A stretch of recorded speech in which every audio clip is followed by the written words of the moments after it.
저는 경상북도 영덕에 살고 있는 올해 70세가 된 여자입니다. 저는 20대에 남편을 잃고 지금까지 홀로 아들을 키우며 살아왔는데요. 평생을 고생만 하다 이제야 겨우 행복하게 살게 되나 싶었는데 몇 달 전 정말 충격적인 일을 겪게 되었네요. 이 글을 통해 제 아픔도 함께 나눌 수 있었으면 좋겠네요. 우선 어릴 적 이야기부터 시작해 볼게요. 저는 경상북도 영주라는 곳에서 태어났습니다. 저는 5남매 중에 막내이자 유복자로 태어났는데 아버지는 엄마가 저를 가지셨을 때 전쟁통에 끌려가 돌아오시지 못했다고 하더군요. 그래서 전 사진으로만 아버지 얼굴을 볼 수 있었어요.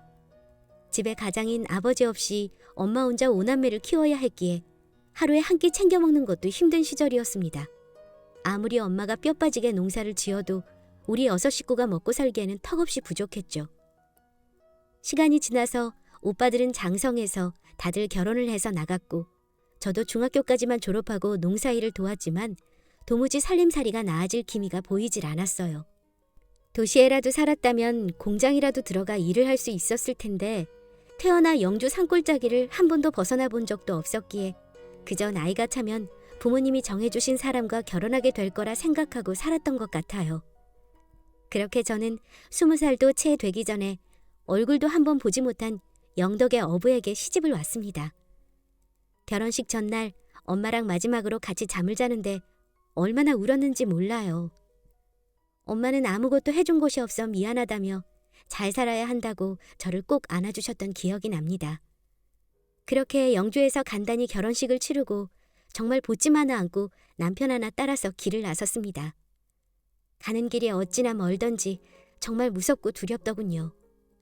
지금이야 영덕이 대게 때문에 관광객도 많이 오고 고속도로도 뚫려 도시가 다 되었지만 예전에는 친정에 한번 다녀오려면 산길을 걸어서 다녀야만 했을 정도로 완전히 고립된 어촌마을이었어요. 그렇게 생전 처음으로 살아본 바닷가에서의 생활은 정말 녹록지 않았어요. 지겹도록 했던 농사일은 이제 하지 않아도 됐지만 남편이 바다에 나갈 때면 들어올 때까지 행여나 무슨 사고가 날까봐 마음을 졸여야 했고 생선 손질이며 통발 손질이며 일의 강도는 농촌 못지 않았습니다. 할 줄 아는 게 아무것도 없으니 참 힘들더군요. 바닷가라 그런가 사람들은 또 얼마나 억센지 어린 나이에 혼자 눈물 훔치는 날이 많았지만 시어머님이 따뜻하게 대해주신 덕에 마음 붙이고 살 수 있었던 것 같습니다.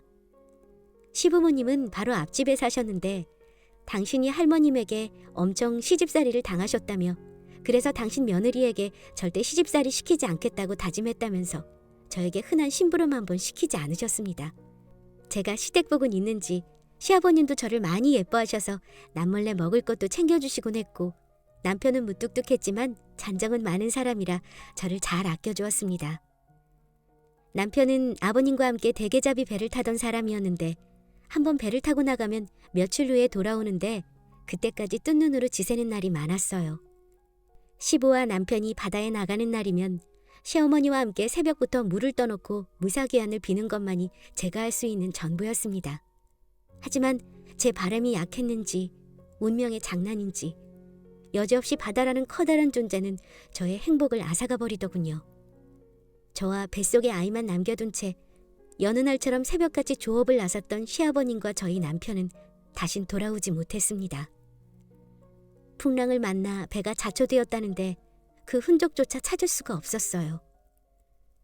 황망함에 눈물조차 나지 않더군요. 그래서 아직도 전 바다만 바라보면 평생 바다에서만 살다 바다로 다시 돌아간 남편 생각이 나고 파란 물만 보아도 그때 생각이 나 가슴이 아려옵니다. 그렇게 저는 뱃속에 제 아들 녀석만 남기고 떠난 남편을 원망할 겨를도 없이 아이를 위해서만 살았습니다. 마치 우리 엄마처럼. 처음엔 막막했지만 사람이 살다 보니 어찌저찌 살아는 지더군요. 아들을 얻고 새벽같이 어시장에 나가 생선을 손질하고 닥치는 대로 일을 했습니다. 남의 집 일부터 정말 안 해본 일이 없었네요. 그렇게 정신없이 지내던 어느 날 아들이 4살쯤 되었을 무렵이었어요. 다른 아이들 같으면 벌써 걸음마를 떼고도 남았을 시기인데 우리 아들은 자꾸 중심을 잃고 넘어지기만 하더군요. 사실 그 전부터 자꾸 경기를 하고 구토를 하는 바람에 병원을 자주 가기는 했지만 아이들이 그냥 아프면서 크는 거라 생각을 했었는데 아이가 걷지를 못하니 이거 큰일 났구나 생각이 들어 큰 병원에 가서 진료를 받아보니 의사 선생님이 청천벽력 같은 말씀을 하시더군요. 바로 소아마비였습니다. 이미 한쪽 다리가 완전히 마비되어 평생 장애를 안고 살아야 한다고 했습니다. 요즘은 소아마비 백신이 나와 충분히 예방을 할 수 있는데 왜 접종을 안 했냐며 안타까워 하시는데 피 같은 내 새끼가 이 미련한 애미 때문에 평생을 절름발이로 살아야 한다고 하니 정말 죽고만 싶었습니다. 그때 처음으로 남편이 원망스러워 병원에서 주저앉아 한참을 울어버렸네요. 엄마 울지 말라며 같이 울어버리는 제 아들을 안고 어찌나 울었는지 저는 실신해서 링겔까지 맞고서야 병원을 나설 수 있었습니다. 그렇게 우리 아들은 한쪽 다리를 절게 되었고 학교에 가서도 놀림을 많이 받았어요. 동네 아이들에게 괴롭힘을 당하고 있는 걸 보고 쫓아가서 혼내주고 데려온 적도 많았지만 착하디 착한 아들 녀석은 괜찮다며 그저 헤헤 웃기만 하더군요. 차라리 울고 악다군이라도 썼으면 제 마음이 그리도 시리지 않았을 텐데. 장애가 자기 탓도 아닌데 그 어린 것이 모든 것을 다 감내한다는 표정을 지으며 웃고 있으니 가슴이 찢어졌습니다. 착한 우리 아들은 속 한번 썩이지 않고 무사히 학교를 졸업했고 자연스레 뱃일을 시작하게 되었어요. 저와 시어머님 모두 절대 뱃일만은 안 된다며 머리 싸매고 말렸지만 누가 시킨 적도 없고 저랑 시어머니가 바다라면 경기를 해서 배를 타본 것도 아닌데 뱃일을 하는 아들을 보면서 정말 사람마다 운명이란 게 따로 정해져 있는 것 같았습니다. 그래도 마침 우리 아들이 뱃일을 시작할 땐 대개가 호황이라 저희 고장이 유명해지기 시작할 무렵이었어요. 주변 친척들도 다 뱃일을 하는 사람들이라 작은 형님네 배에서부터 일을 하기 시작했습니다. 처음엔 힘들다고 투정도 부리더니 금세 적응해서 흔들리는 배 안에서는 두 다리 멀쩡한 사람들보다 더 날쌔게 일을 하는 모습을 보니 저도 마음이 좀 놓이더군요. 항상 웅추려만 있던 아이가 자신이 좋아하는 일을 하며 점점 날개를 펴는 모습을 보며 바다에 있는 시아버님과 남편이 도와주는 것 같았습니다.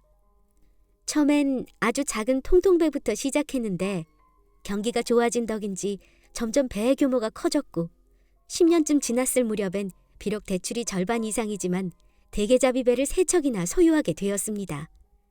우리 아들 사업수단이 어찌나 좋은지 다리가 몇 개 떨어져 경매에 내놓지 못하는 개들을 따로 인터넷으로 판매하더니 그 수업이 경매에서 버는 것만큼이나 쏠쏠하더군요. 저는 아들이 잡아오는 대게를 판매하는 식당을 열었어요. 제가 식당을 처음 시작할 때만 해도 그냥 돈을 받고 손님이 가져온 게를 삶아주는 가게 몇 군데가 전부였지만 몇 년이 지나니 어느새 대게가 잡히는 철이면 사람들이 많아 옴짝달싹 할 수도 없이 붐비는 곳이 되어 있었습니다. 겨우 테이블 3개짜리로 시작했던 제 식당은 2층짜리 대형 식당이 되었고요. 그렇게 치열하게 살았고 또 하늘이 도운 탓인지 장사도 잘 되어 금전적으로는 남부러울 것 없이 살 수 있었습니다. 아들 녀석은 쉬지도 않고 열심히 배를 탄 덕에 이제 굳이 배를 타지 않고 소유한 배만 관리해도 충분히 많은 수입을 얻을 수 있었지만 자기는 바다가 집처럼 편하다면서 매일 새벽 배를 탔죠. 그럴 때면 저도 하염없이 바다를 바라보며 아들이 무사히 돌아오기만을 바라는 삶이었고요. 보통 뱃사람들은 고된 일을 마치고 돌아오면 피로를 풀기 위해서 바로 술집으로 발길을 옮기는 게 일상인데 이 녀석은 누굴 닮았는지 술도 잘 즐기지 않더군요. 안 그래도 배 타고 돌아다니느라 여자 만날 시간도 없는데 육지에 돌아와서도 어딜 돌아다니지도 않으니 참 애가 탔습니다. 바다가 그렇게도 좋은지 몇 날 며칠을 배를 타고 돌아와서도 낚시를 한답시고 바다만 바라보고 있으니 제 애만 탔습니다.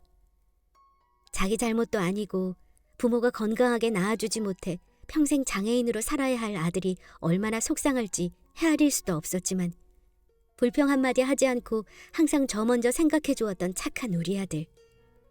이제 정말 참한 짝꿍 하나 만나서 자기 새끼 하나 낳는 것만 보고 죽었으면 소원이 없겠더군요. 아무리 선자리를 알아보아도 나이도 있고 장애가 있다 보니 제 취자리나 나이가 많은 여자들만 주선이 들어오고 아무리 그래도 제 아들이 배도 여러 척 가지고 있는 선장인데 제 치자리는 정말 죽어도 싫었습니다. 아들도 여자엔 관심이 없는지 그저 일하는 데만 몰두하는 바람에 선도 그냥 몇 번 보고 말았네요. 그렇게 어느덧 아들놈 나이가 40이 넘어섰고 평양감사도 자기 싫다면 안 하는 건데 결혼 생각도 없고 여자한테 관심도 없어 보이니 저도 반포기 상태였습니다. 그런데 하루는 배가 들어온 지 몇 시간이 지났는데도 집에 오지 않아 전화를 해보니 선원들과 술 한잔하고 들어온다더군요. 그렇게 밤늦게 집에 들어온 아들 녀석은 기분 좋게 취해 있더군요. 안 부리던 애교도 부리고. 이 녀석이 기분 좋은 일이 있었나 싶어 저도 기분이 좋았습니다.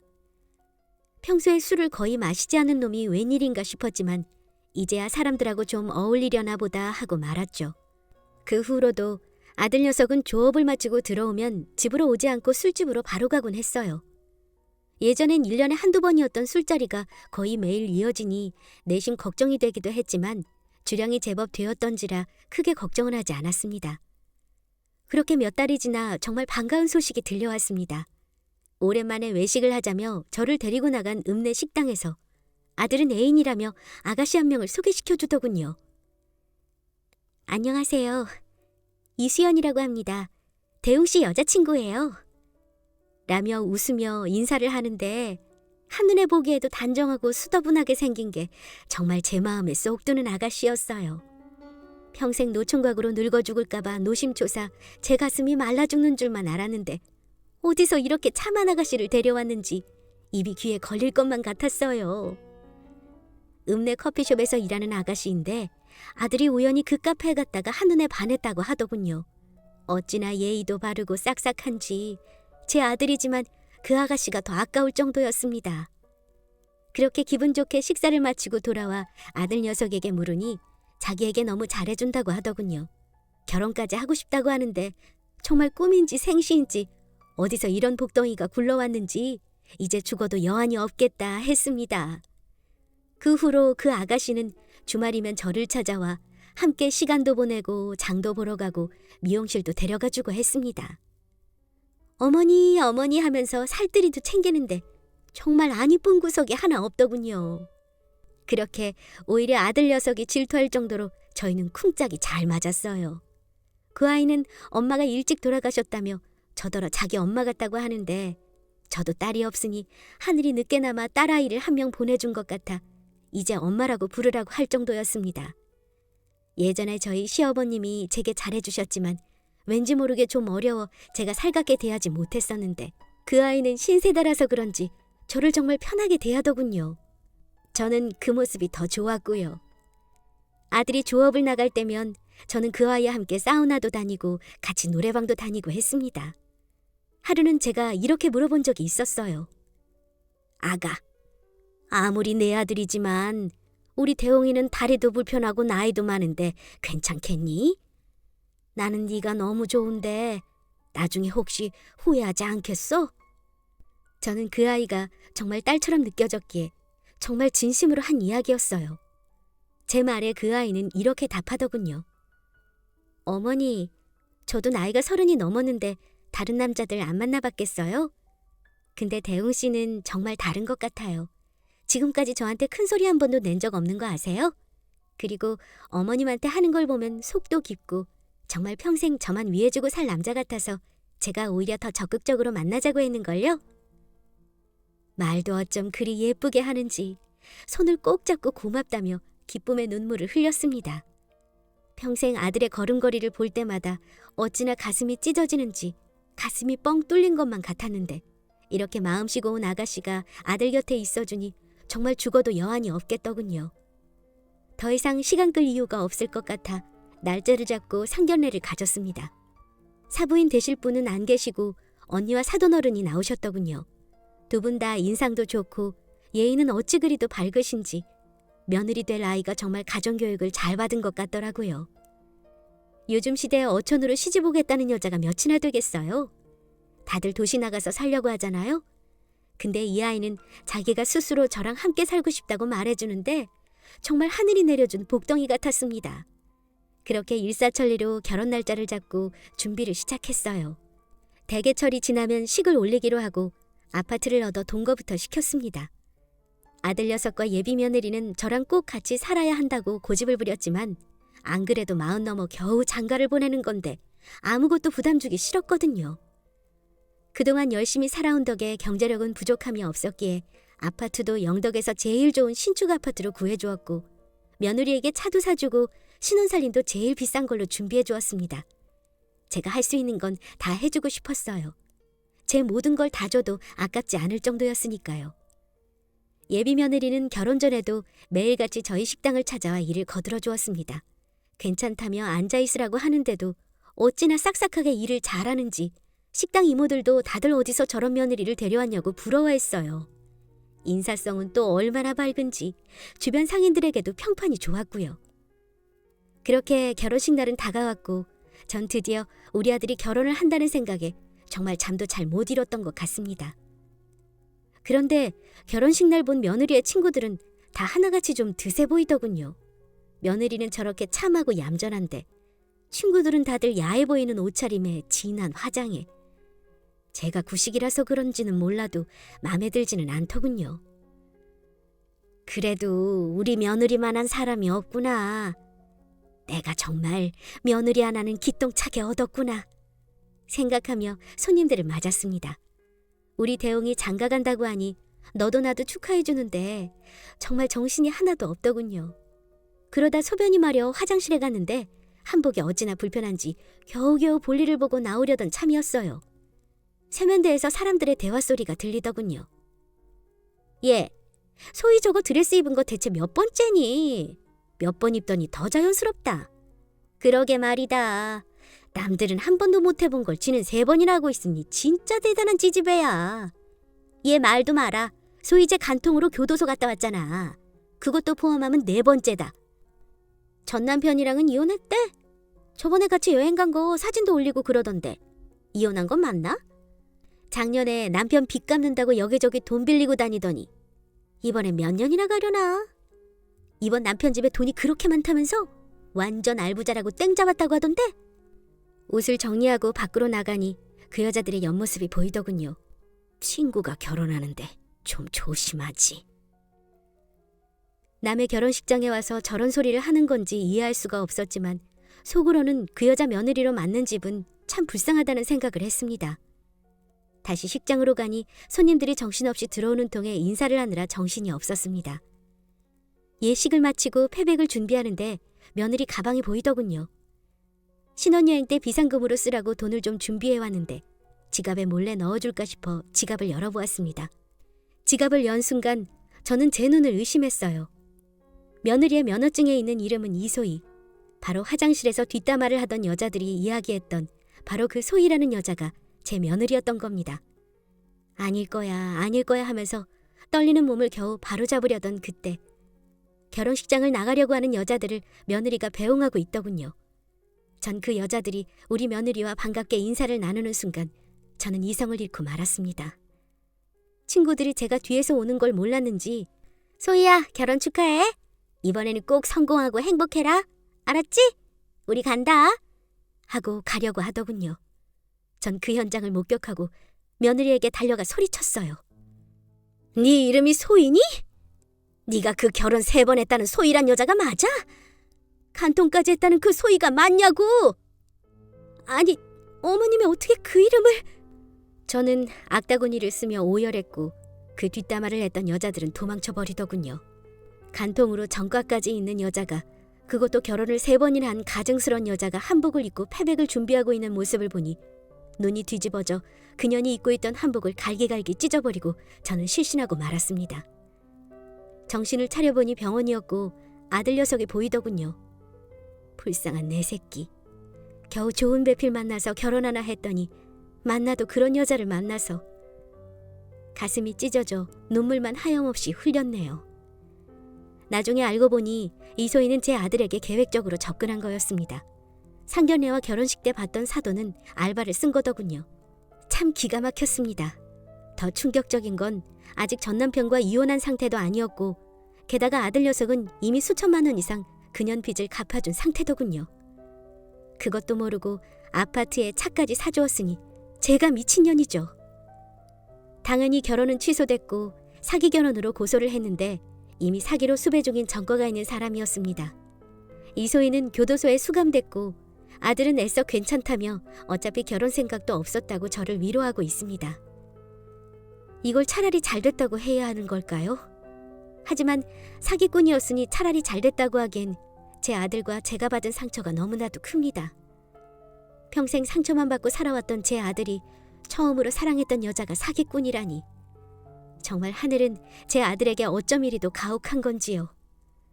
이제 결혼 같은 건 바라지도 않으니 부디 우리 아들이 상처를 입고 다시 일어나 주길 바라봅니다.